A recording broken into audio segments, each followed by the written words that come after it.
You need to listen to me. You're too young to throw away your life because of a stupid man who didn't understand your worth.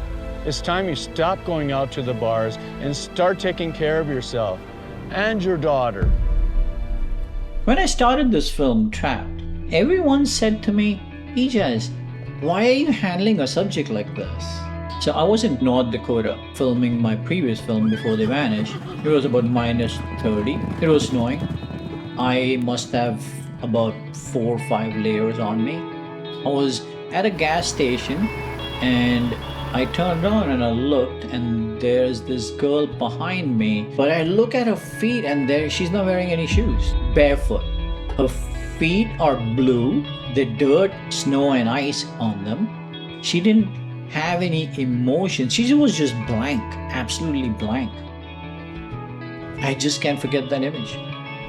So I asked her, I said, hey, where are your shoes? Aren't you cold? And she looked at me and looked the other way. She didn't make much of it.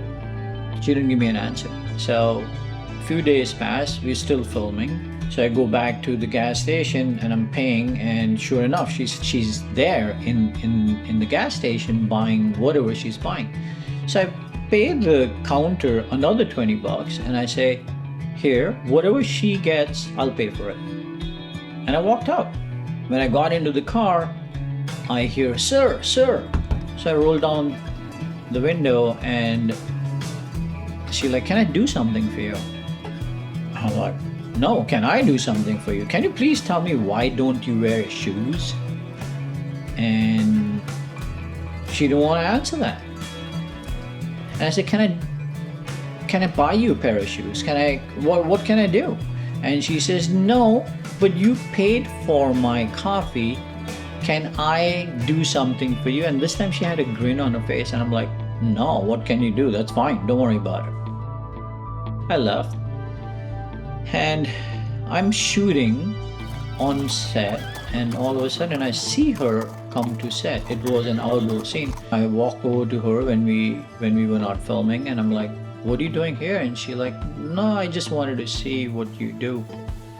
But she seemed very distant. She seemed very cut off from the world. She just seemed out there kind of. And the more I spoke with her, the more I felt that something is not right. So I kept on asking her about her shoes and she said, no, I don't care. I felt that she really meant it. And I'm like, why? Do you like pain? She didn't give me an answer to come to think about it. She didn't give me an answer. But she started to talk to me about what had happened with her. She felt comfortable and she told me about her life. She told me that she was raped by her family member at a very, very early age. And it wasn't just one time, but it kept on happening again and again. And when she did try to speak to her family about the rapes that were happening, they told her to just keep quiet. She had numbed herself so much so that no physical pain really mattered to her.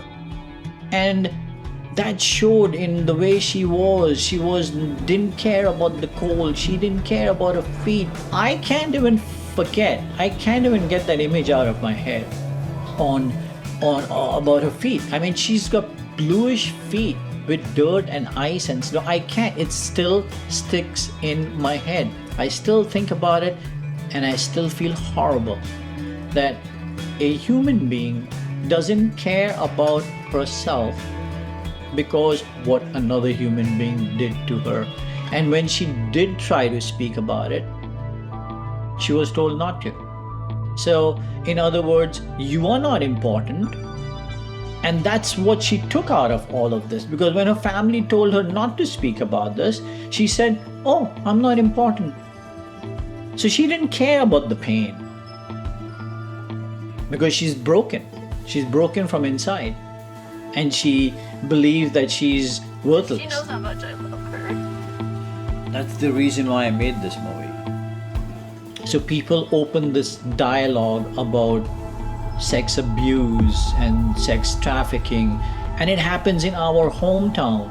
It happens all over America, and it happens all over the world. And And we should not hush hush it, because you're only killing the people who are going through this.